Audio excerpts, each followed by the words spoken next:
नमस्कार दोस्तों, सागर एक लहर में आपका फिर से स्वागत है।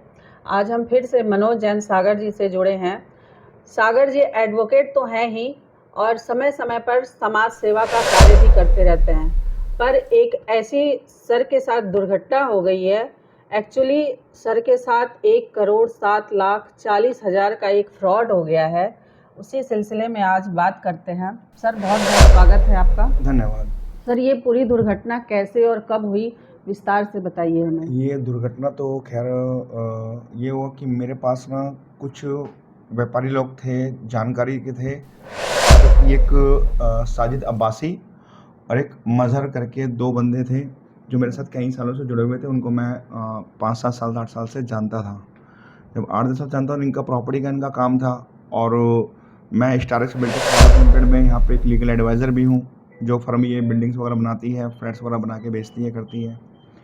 तो इनसे जान पहचान थी, इनकी कमेटियाँ वगैरह पड़ी हुई थी। तो पैसे का इन्होंने क्या किया, 28 लोगों का पैसा इन्होंने मुझसे ले लिया, जो कि 28 लोगों ने पैसा लगाया मेरे भरोसे पे, जो कि कुल राशि थी 77,40,000 रुपये। और इन्होंने मेरे कैश में? कैश में ले ली, जो कि एक व्यक्ति की लगभग 2,80,000 76,000 रुपये की राशि बैठती है। वो राशि के अकॉर्डिंग 28 लोगों के टोटल पैसे हो गए 77,40,000 रुपये, जो इन्होंने कैश लिया। जी। जो कैश लेने के बाद इन्होंने मतलब क्या ही मेरे को प्रॉपर्टियाँ दिखाई। प्रॉपर्टी दिखाने वो जो कुछ आधा कैश इन्होंने 38,50,000 रुपये करीब इन्होंने कैश लिया नवंबर में, 30 नवंबर 2024 को। उसके बाद पैसा लिया आपका अप्रैल में, इन्होंने पैसा लिया 39,90,000 रुपये। ये पैसा लेने के बाद इन्होंने वो कहते हैं कि हम पे अभी पैसा नहीं है लौटाने को, कमेटी का पैसा है। और मतलब कमेटी इट मीन्स मतलब कि 28 लोगों का पैसा इन्वेस्ट कराया हुआ है।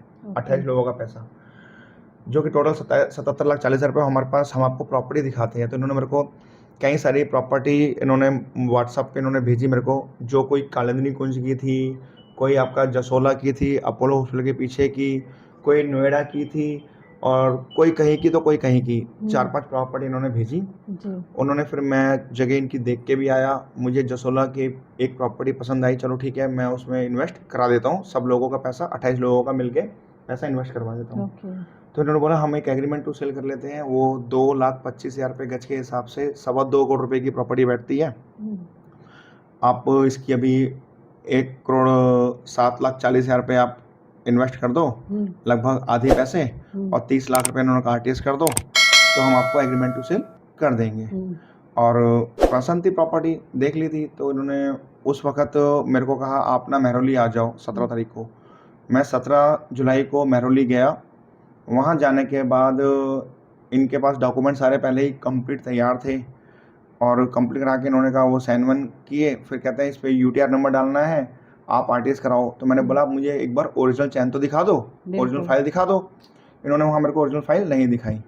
इन्होंने मतलब बातें करते रहे कि अभी आ रही है, अभी आ रही है, और 10 मिनट में लड़का आ रहा है, आप इतना यूटीआर नंबर दो हमें। और आपको विश्वास नहीं है, आप जब 77,40,000 रुपये भी तो कैश दिया ना आपने, तो ये भी आप दे दो आरटीएस। तो मैंने कहा चलो कोई बात नहीं, विश्वास पे मैंने 30 लाख रुपये इनको आरटीएस और कर दिए। 17 तारीख को 3:40 पे आरटीएस हुए हैं पैसे। आरटीएस होने के बाद इन्होंने 10 मिनट इनके बाद जब बैंक में कंफर्मेशन आ गई, तो इन्होंने टाल मटोल कर दी कि हमारे पास कोई पैसे वैसे अभी नहीं है, और अभी मतलब सॉरी मतलब कोई पेपर पर नहीं है, हम तुम्हें बाद में दिखा देंगे पेपर। तो फिर मेरे को गुस्सा आया, मैंने कहा भाई ऐसा कैसे आप बोल रहे हो। तो कहते हैं आप जा रहे हो नहीं जा रहे हो, यहाँ से जाओ, आपको हमने चेक दे दिए 1,07,40,000 रुपये के। और इन्होंने प्रॉफिट का मेरा माइंड पूरा वॉश कर चुके थे, क्योंकि काफ़ी टाइम पुराने जानकार थे कि 50 लाख का फ़ायदा होगा, आपको 2 साल में पैसे मिल जाएंगे, हम प्रॉपर्टी 50 लाख का फ़ायदा, 50 लाख रुपये इन्होंने लिख के भी दिया, 50 लाख रुपये की फ़ायदा देंगे हम आपको बाद में 2 साल बाद। और अभी जो आपसे 77,40,000 30 लाख रुपये की आरटीएस ली है, ये 1,07,40,000 रुपये के इन्होंने मेरे को चेक भी इशू कर दी है पीडीसी। बट मेरे को इनका झोल नज़र आ गया कि जब इन्होंने पेपर नहीं दिया तो मेरे को लगा। फिर जब मैंने कहा भाई थोड़ी सी वहाँ पे चीखा चाकी हुई, इन्होंने गाली गलौज देना शुरू कर दिया, और झगड़ा होने की संभावना बन गई। तो ये सारे मतलब मुस्लिम कम्युनिटी के थे वहाँ पे, जिसका नाम आपका शादाब, जिसको मैं पहली बार मिला था वहाँ पे, और एक मज़हर अली और साजिद अब्बासी, इन लोगों को मैं जानता था। तो इन्होंने फिर मारने की धमकी दी थी कि जान से मार देंगे, यहाँ से चले जाओ, ये मेहरौली है। तो फिर मैं वहाँ से निकल लिया। निकलने के बाद ये वार्तालाप 3:40 पे आरटीएस करवाई थी, तो 15-20 मिनट मेरे वहाँ पे ख़राब हो गए। तो फिर मेरे को चुपचाप अकेला था वहाँ पे, फिर आना पड़ गया। जब मैं आया फिर वहाँ पे मैंने 19:30 पे कंप्लेंट की साइबर में कि मेरे पैसे जा चुके हैं इस तरह से, और 77,40,000 कैश चले गए हैं, और 30 लाख अभी बैंक में किया, एटलीस्ट मेरे वो तो रुके। साइबर क्राइम हो गया मेरे साथ में। तो फिर उन्होंने पोर्टल पे सारी कंप्लेंट मेरी सुनी और लिखी, और 5:01 पर मेरी उन्होंने एफआईआर, मैंने वहाँ पे फ़ोन 15 मिनट लगाने में लग गए, बहुत देर से फ़ोन मिला। तो 4:45 बजे फ़ोन लग गया था, तो 15 मिनट उन्होंने पूरी वार्तालाप सुनने के बाद 5:01 पे उन्होंने एफआईआर कर दी, जिसमें सेक्शन लगाए 318, 319 और 340 सेक्शन उन्होंने के अगेंस्ट उन्होंने एफआईआर कर दी। एफआईआर के बाद मेरे पास साइबर क्राइम से फ़ोन आया, उन्होंने मेरी लिखित में कंप्लेंट ली।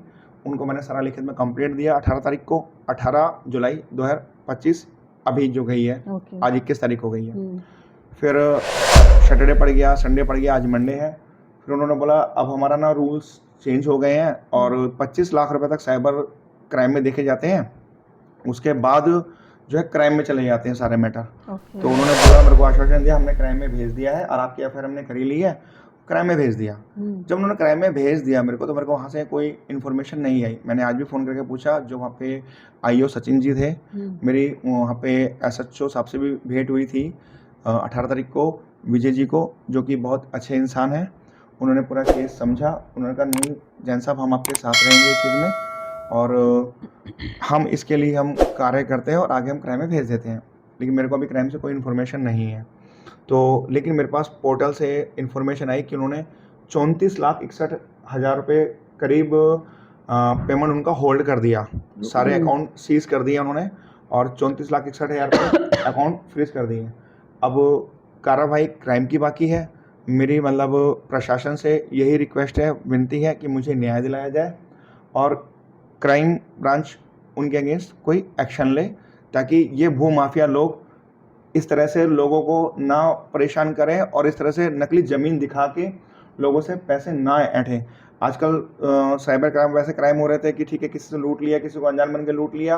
यहाँ तो भूमि दिखा के, और भूमि जो मुझे सारी व्हाट्सएप पे ऑनलाइन दिखाई गई थी, कभी फिजिकल पेपर नहीं आए थे। 17 तारीख को भी यही हुआ था। मैंने जब फिजिकल पेपर मांगे उनसे, ओरिजिनल पेपर मांगे, उन्होंने नहीं दिखाया, और वहाँ पे उन्होंने मेरे से झगड़ा करना शुरू कर दिया। तभी उन्होंने मेरे को फिर चेक वेक दे के भगा दिया वहाँ से, और मैं अकेला पड़ गया था। फिर अकेला पड़ने के चक्कर, सारी वहाँ पे मुस्लिम कम्युनिटी थी, तो मुझे वहाँ पे से अकेला चुपचाप वहाँ पे आना पड़ा। जी सर, जो प्रॉपर्टी आप खरीद रहे थे, जिनसे खरीद रहे थे, क्या वो आपके जान पहचान थे, और थे तो कितने सालों से थे? नहीं, मैं जिसने मेरे को बेची, मैं उनको नहीं जानता, पहली बार मिला था। जिनका नाम शादाब है, और जो जिन्होंने प्रॉपर्टी दिलाई मज़हर और साजिद अब्बासी, उन्होंने जो प्रॉपर्टी दिलाई, उनको मैं 8-9 साल से जानता था। हाँ, उनको 7-8 साल से जानता था, और वो टोटली वो लोग भू माफिया ही हैं। जो मुझे अब पता चल रहा है कि वो लोग भू माफिया हैं, जिन्होंने मेरा 1,07,40,000 रुपये हड़प लिया। और मैंने उस जगह की प्रॉपर, क्योंकि मेरा जब इतने पैसे जाएंगे तो मेरे को नींद नहीं आएगी। 4 दिन से मैं सोया नहीं हूँ, तो और मैं बिल्कुल इस वक्त भी बहुत टायर्ड हूँ, थक चुका हूँ इस चक्कर के अंदर, क्योंकि रात दिन खुद अपने हैंड पे इन्वेस्टिगेशन कर रहा हूँ। तो पता लगा उन्होंने डीडीए की ज़मीन बेच दी है, और वो ज़मीन उनकी है भी नहीं। डीडीए की बेच दी है, मतलब हाँ, सरकारी ज़मीन बेच दी है।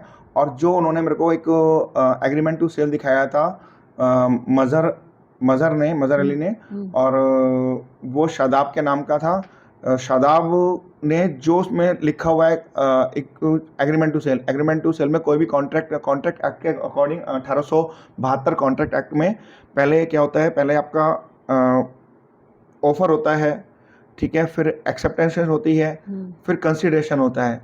जब तक एक ऑफर और एक्सेप्ट नहीं होगा, तो कंसिडरेशन नहीं होगा, तो फिर ये कॉन्ट्रैक्ट फेल है।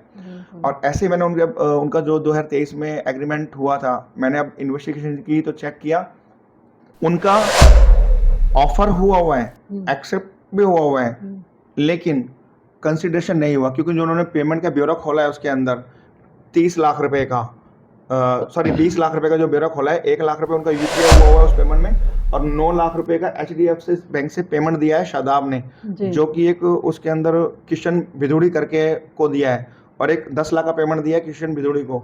लेकिन वो चेक संख्या जो 000024 है और 000025 है, वो आज तक बैंक में प्रेजेंट ही नहीं हुई है। एचडीएफसी बैंक से उनके किशन भदौड़िया के अकाउंट में प्रेजेंट ही नहीं हुई है।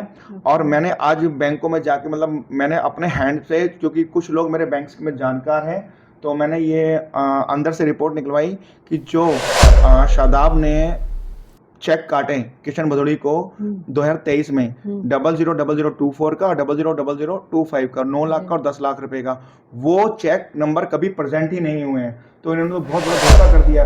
इससे साफ साफ पता चल रहा है ये बहुत बड़े भूमाफिया और लोगों को इस तरह से ठगते हैं, लोगों को पैसे ठग के अपनी अय्याशियाँ करते हैं। तो ये पूरा गैंग है। तो मेरी भारत सरकार से और प्रशासन से निवेदन रहेगा कि इनको कड़ी से कड़ी सजा दिलाई जाए और इनके खिलाफ सख्त से सख्त कार्रवाई की जाए। जी, पुलिस से सहयोग बहुत अच्छा मिल रहा है। मैं पुलिस की सराहनीय करूंगा इस चीज़ के लिए, और वो इन्वेस्टिगेशन कर रही हैं और जांच पड़ताल कर रही हैं। तो उसके अकॉर्डिंग मैं चाहूँगा कि मेरे को न्याय दिलाया जाए और मेरे 1,07,40,000 रुपये मेरे को मेरे वापस कराए जाएँ, और उनके खिलाफ कानूनी कार्रवाई करके उन दो माफियाओं को अरेस्ट किया जाए, उनको जेल भेजा जाए। तो क्या सर ये लोग यही काम करते रहते हैं? जैसे अभी आपने बोला डीडीए में भी इन लोगों ने कुछ घपला किया है। जी। तो क्या और लोगों के साथ भी ऐसे कर चुके हैं? ये मुझे नहीं पता था, ये मेरे का इन्वेस्टिगेशन कर रहा हूँ तो मुझे पता चल रहा है कि वो जगह डीडीए की है, और इन्होंने जो पेमेंट देना था वहाँ इनका पहले ही इनका एटीएस नल एंड वाइड था, क्योंकि वहाँ पे कंसिडरेशन तो गए नहीं था ना शादाब का और जो किशन भदौड़िया का हुआ था, जो उन्होंने मेरे को फोटो कॉपी सॉफ्ट कॉपी इन्होंने मेरे को व्हाट्सएप पे दी थी, उसका मैंने प्रिंट आउट निकलवाया और जांच पड़ताल की कि वो पैसा वहाँ गया ही नहीं था, सिर्फ 1 लाख रुपए छोड़ के। तो यानी कि इससे साफ साफ पता चल रहा है कि इन्होंने पूरी चीटिंग की। और दूसरी बात, जो इन्होंने 30 लाख रुपए लिए, 1 घंटे के अंदर अंदर इन्होंने 10-15 जगह इन्होंने सारे के सारे पैसे डिस्ट्रीब्यूट कर दिए। इससे साफ पता चल रहा है कि इनकी टोटली सब कुछ चीटिंग की मंशा थी, जो इन्होंने मेरे को वहाँ ओरिजिनल पेपर भी नहीं दिखाया और पैसे सारे इन्होंने एकदम इधर उधर कर दिए। तो पुलिस ने पोर्टल से के द्वारा सारे अकाउंट फ्रीज कर दिए, उन पे लीन लगा दिए, सारे होल्ड कर दिए, जो कि 34,61,000 रुपये कर दिए, जो कि 10-15 अकाउंटों में जा चुके थे पैसे, कहीं 80,000, कहीं 3,59,000, कहीं 2,500, कहीं 70,000, कहीं मतलब कहीं 10 लाख, इस तरह के पेमेंट इन्होंने ट्रांजेक्शन की है, जो सारे के सारे अकाउंट लीन कर दिए गए, फ्रीज कर दिए गए हैं। सर जब उन्होंने कागज दिखाने में आनाकानी की, जी, तो आपको शक नहीं हुआ कि कहीं वही जब वहाँ पे इन्होंने मेरे को रजिस्ट्रार ऑफिस महरौली बुलाया, जब इन्होंने पेपर सब कुछ तैयार खुद ही करा रखे थे, और जब इन्होंने पेमेंट लेने के बाद मेरे को पेपर नहीं दिखाए, तभी तो मुझे पूरा शक हुआ कि इन्होंने मेरे साथ फ्रॉड कर दिया, इन्होंने चीटिंग कर दी। इन्होंने 77,40,000 रुपये की तो कैश ले लिए, जो कि 28 लोगों के पैसे थे और जिनकी जिम्मेदारी मेरे ऊपर थी, 28 लोगों की, और 30 लाख उन्होंने यूपीआई वो भी करा लिया, आरटीएस भी करा लिया। तो मुझे फिर और पैसे पेपर नहीं दिखाए, इनसे मैं काफ़ी देर आर्ग्यूमेंट की, तो इन्होंने कहा आपको चेक काट दिए, आप निकल जाओ यहाँ से, वरना बुरा हाल होगा, यहाँ पर जान से मार दिया जाएगा, गोली मार दी जाएगी, धमकी देने लगी।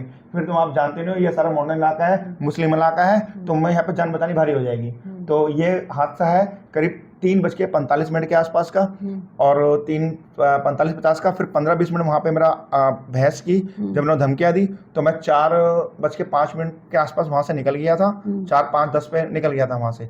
जब 4:10 के आसपास निकल गया, जब 15 मिनट खराब हो गए, फिर मैं काफ़ी देर परेशान रहा। मैं निकलने के बाद फिर 10-15 मिनट 20 मिनट परेशान होने के बाद क्या करूँ क्या नहीं करूँ, फिर मेरे माइंड ने कहा मेरे साथ बहुत बड़ी चीटिंग हो गई, 1,07,40,000 रुपये की। फिर सोच के बस माइंड काम किया कि चलो ठीक है, मैं फिर 19:30 पे कंप्लेंट करता हूँ। फिर मैंने 19:30 पे कंप्लेंट की, 4:30 बजे से कंप्लेंट करता रहा, फ़ोन करता रहा, लेकिन 4:30 बजे से तो मेरा 4:45 बजे करीब मेरा फ़ोन कनेक्ट हुआ वहाँ पे 19:30 पे। फिर उनको 10 मिनट उन्होंने आईओ ने पूरी वार्तालाप सुनी, सुनने के बाद उन्होंने फिर फ़ौरन सारे अकाउंटों में लीन लगाना शुरू कर दिया। तो ये मुझे FIR 18 तारीख को मेरे को मिली वहाँ से, साइबर क्राइम शाहदरा से।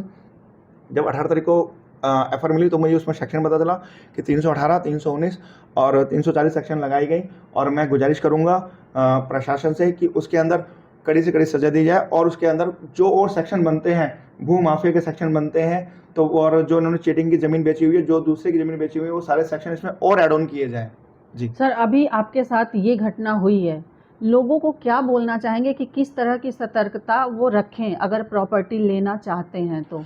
अगर वो प्रॉपर्टी लेना चाहते हैं तो अब मैं इतना सतर्क वाली बात है कि अब किसी से भी पहले आप सारे उनके पेपर लेके रजिस्ट्रार ऑफिस से चेक कराएं, उसके बाद ही कोई प्रॉपर्टी परचेज करें। किसी भी बंदे पे भरोसा करना बहुत गलत है, चाहे वो आपका जानकार क्यों ना हो, क्योंकि ये साजिद अब्बासी और मजहर मेरे जानकार होने के बाद भी इन लोगों ने मतलब एक शादाब को, जिसको मैं नहीं जानता, उससे प्रॉपर्टी सेल आउट करा दी। और ये सारे चीटर ही हैं और इस तरह ही मतलब इस तरह की कम्युनिटी मतलब बाज़ार में बदनाम होती है और इस तरह का काम करती है। तो मैं कहूँगा इस कम्युनिटी से भी दूर रहें, मतलब अगर इस तरह के जो इस तरह का काम करते हैं। और रिक्वेस्ट करूँगा हर उस प्राणी से कि जब तक आप पूरा का पूरा सब कुछ वेरिफिकेशन ना कराएं तब तक किसी को कोई पैसा ना दें। लेकिन बस ये है कि मैं लालच में आ गया था कि मेरे को 2 साल में 50 लाख रुपए एक्स्ट्रा भी मिलेंगे और 28 लोगों का मैं पैसा इन्वेस्ट करा रहा हूँ, कोई दिक्कत वाली बात नहीं है।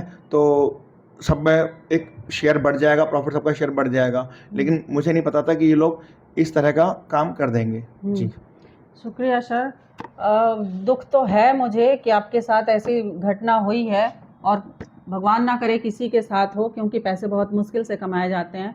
और मैं सरकार से भी यही गुजारिश करना चाहूँगी कि जो भी ये कर्म हुआ है, जो भी कर्म कांड हुआ है, ये जो घटना हुई सर के साथ, इसकी पूरी कार्यवाही हो और पुलिस इनका भरपूर सहयोग करे। धन्यवाद।